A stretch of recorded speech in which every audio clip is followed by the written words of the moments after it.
Hello दोस्तों, स्वागत है एक बार फिर से आपका मेरे चैनल पे लीगल इज 127 पे। दोस्तों, जब भी डीवी एक्ट का केस चलता है, चाहे 498 का केस चलता है, तो आप में से 90% है ना जो मतलब टेंशन में आ जाते हैं, मानसिक तनाव ले लेते हैं। और डीवी केस की बात करूँ, मतलब डीवी मतलब घरेलू हिंसा, डोमेस्टिक वायलेंस जिसे कहते हैं, पत्नियाँ जो केस लगाती है। डरने की जब ज़रूरत है जब आपने सच में घरेलू हिंसा की हो पत्नी के साथ, तो फिर भाई डरो, आपको सज़ा भी होगी। ठीक है। अब जब अगर झूठा केसेस है तो हमेशा बोलती हूँ आपको डरने की ज़रूरत नहीं है। डरना उसको है जिसने केस किया है, जो आरोप लगा रही है जिसपे कि भाई आपने उसके साथ घरेलू हिंसा की है। कोर्ट में साबित उसको करना पड़ेगा, सबूत उसको देना पड़ेगा, ना कि आपको। अगर आपके पास सबूत है हाँ भाई, तो वो आप दे दो, बट सबूत तो उसको भी देना पड़ेगा ना, क्योंकि वो एक गंभीर आरोप लगा रही है आप पे, आपकी फैमिली वालों पे।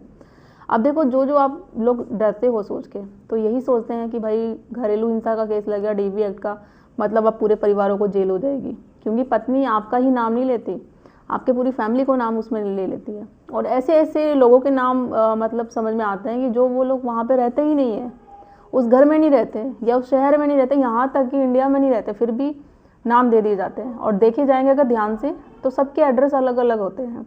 अगर ध्यान से केसेस देखे जाए ना, वो सही से फैसला किया जाए, तो जो नाम सबकी फैमिली वालों के होते हैं ना, उन सबके नेम हटाए भी जा सकते हैं। केस आगे बना ही ना, क्योंकि झूठा केसेस है।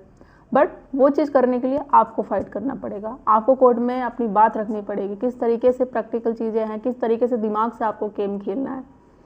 तो लड़ना है एंड तक, हार नहीं माननी है, ना निराश होना है। ये कोई इतना बड़ा चिन्ह नहीं है।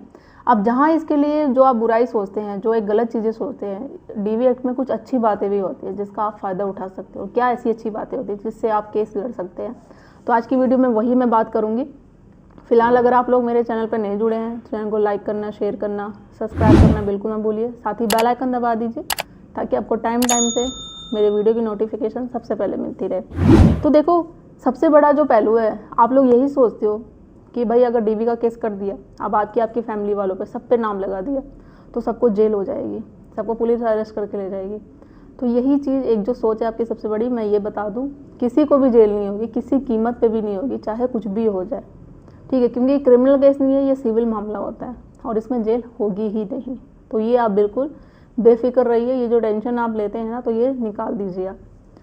दूसरा बात होती है कि जब भी फैमिली वालों के नाम होते हैं, चाहे आपके पेरेंट्स के हो, भाई बहन के, तो उनके खिलाफ क्या ऑर्डर होगा, क्या नहीं, क्या एक्शन होगा। तो उनके खिलाफ कोई भी ऑर्डर पास नहीं होगा, क्योंकि वो बात पता है कि वो सारे झूठे आरोप है, सारी चीज़ें देखी जाएंगी, समझी जाएंगी। तो ज़्यादा होता है एक पिटीशन पास हो जाती है, बट ऑर्डर कोई पास नहीं होगा, कोई उनके खिलाफ कार्रवाई नहीं होगी, कोई उनको जेल नहीं भेजा जाएगा। तो वो अगर वो कोर्ट में ही प्रेजेंट होते हैं या नहीं भी होते, तो इससे भी कोई फ़र्क नहीं पड़ता है। बाकी आप उनके नाम क्वेश्चन करा सकते हैं, मैंने आपको पहले भी बता रखा है। ये नहीं कि 498 में ही नाम क्वेश्चन होती है फैमिली वालों के, डीवी एक्ट में भी होता है। तो इसके लिए मैंने वीडियो बना रखी है, कैसे डिस्चार्ज कराना है, डिसमिस कैसे कराना है। ऑलरेडी मैंने इस पर वीडियो बना रखी है, आप चैनल पर जाके देखो। अगर आप लोगों ने मेरी वीडियो नहीं देखी है तो आपको उससे बहुत चीज़ें समझ में आ जाएगी। नेक्स्ट है कि कंपनसेशन। जब भी पत्नी और उसके घर वाले कंपनसेशन मतलब कि जो डिमांड करते हैं पैसे की, कोई 10 लाख कर देगा, कोई 10 करोड़ कर देगा, कोई भी।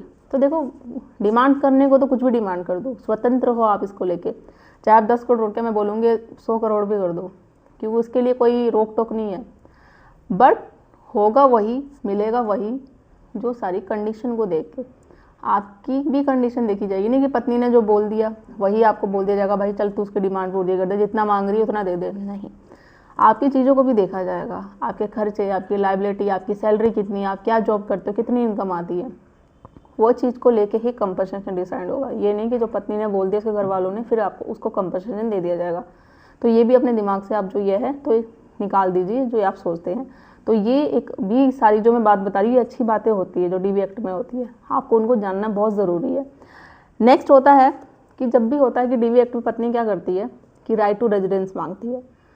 ठीक है, और राइट टू रेजिडेंस उसी में मांगेगी जहाँ वो उस ससुराल में, जहाँ उसने उन लोगों पे, अपने ससुराल वालों पे केस कर रखा है, उन पर आरोप लगाती है कि ये लोग मुझे मारते हैं, पीटते हैं, घरेलू हिंसा करते हैं, दहेज के लिए डिमांड करते हैं, बट वही रहना है। तो ये कैसा भाई पॉइंट हुआ, आप तो उस पर आरोप भी लगा रहे हो, उन लोगों पे झूठे केस भी कर रखे हैं, और वहीं आपको रहना है। तो अगर क्रॉस क्वेश्चन होता है ना, वो सही से क्रॉस क्वेश्चन ही हो, आप करो, आपका वकील करे, तो ऐसी चीज़ों से बचा जा सकता है।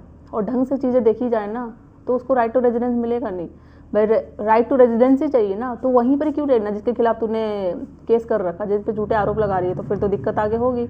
क्योंकि उसका मेन मोटिव होता है, उसको जब जो ज्ञान दिया जाता है, चाहे उसके वकील देते हैं चाहे माँ बाप, कि तूने वहाँ से निकल के बहुत बड़ी गलती की, क्योंकि तेरा वहाँ पे राइट्स बनता है।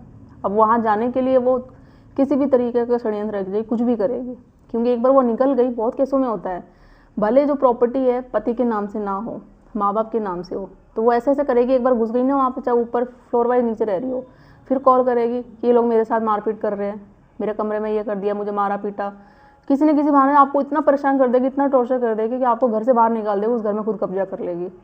और ऐसे होते हैं बहुत सारे केस, हमने खुद देखे और आपने भी सुने होंगे, और शायद आप में से कुछ लोग होंगे जिनके साथ ये हुआ होगा। तो ज़रूर मुझे बताइएगा कमेंट में आप लोग कि अगर आपके साथ कैसा हुआ है।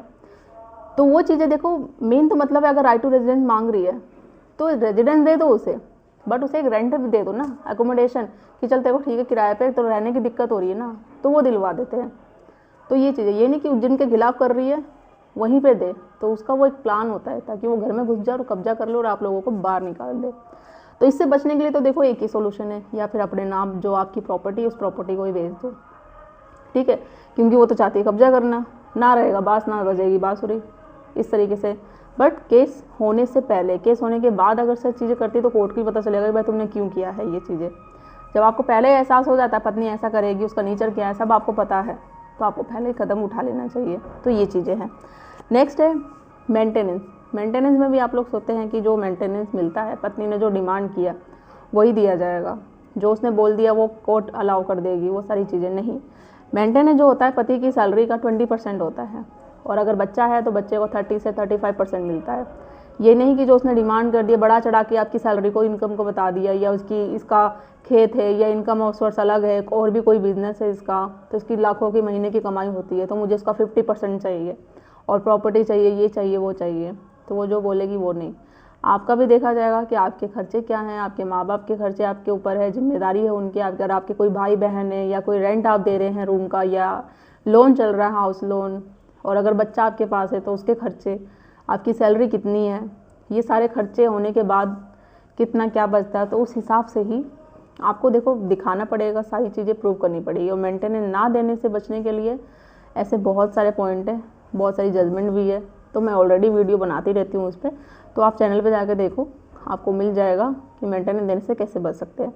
और बाकी बात रही कि कितना, तो उस पर भी मैंने वीडियो बना रखी कितना कितना % देना पड़ता है। तो सैलरी का वैसे एक बता देती हूँ, मैंने बताया है आपको 20%, बच्चा है तो 30 से 35%, और वो अलग अलग कैटेगरी डिपेंड होता है। इसमें मैंने पर्टिकुलर एक वीडियो बना रखी कि कितना कितना % सैलरी देना पड़ता है अगर वो गवर्नमेंट जॉब है या बच्चा है या किसी भी कंडीशन में है, तो वो चीज़ अलग होती है। और अब तो हाउस वाइफ भी होगी ना, अगर नॉन वर्किंग भी है तो उसको भी देने की ज़रूरत नहीं है। क्यों? क्योंकि वो पढ़ी लिखी है और उसने जो ना रहने के लिए बोलता है कि मुझे रहना ही नहीं है। मैंने इस पर वीडियो बनाई थी कल, आप वो जाके देखो, आपको पता चलेगा डिटेल्स में। तो ये सारे चीज़ें जो DV Act के गुड थिंग्स है, मतलब कि अच्छी बातें होती हैं जिन्हें आपको जानना बहुत ज़रूरी है। तो इनके तहत आप अगर अच्छे से बहस करते हैं, अपनी बात रखते हैं, और अगर न्यायालय में भी अच्छे फैसले हो जाते हैं, तो और वो अच्छे फैसले होने के लिए आपको फाइट करना पड़ेगा। आपको भी नॉलेज होनी ज़रूरी है, क्योंकि जब आपको नॉलेज होगी कानून की तो आप अपनी बात रख पाओगे कि ऐसे नहीं ऐसे होता है, या मैं इस बात से इस बारे में बहस कर सकता हूँ, उसको उसी बातों में उसको फंसा सकता हूँ। तो ये चीज़ें हैं। तो आशा करती हूँ वीडियो आपको अच्छी लगी होगी, तो ज़्यादा से ज़्यादा लोग तो शेयर कर दीजिएगा। चैनल को सब्सक्राइब करना बिल्कुल ना भूलिए। जल्दी मिलती हूँ मैं अपनी नेक्स्ट वीडियो में, तब तक के लिए थैंक यू।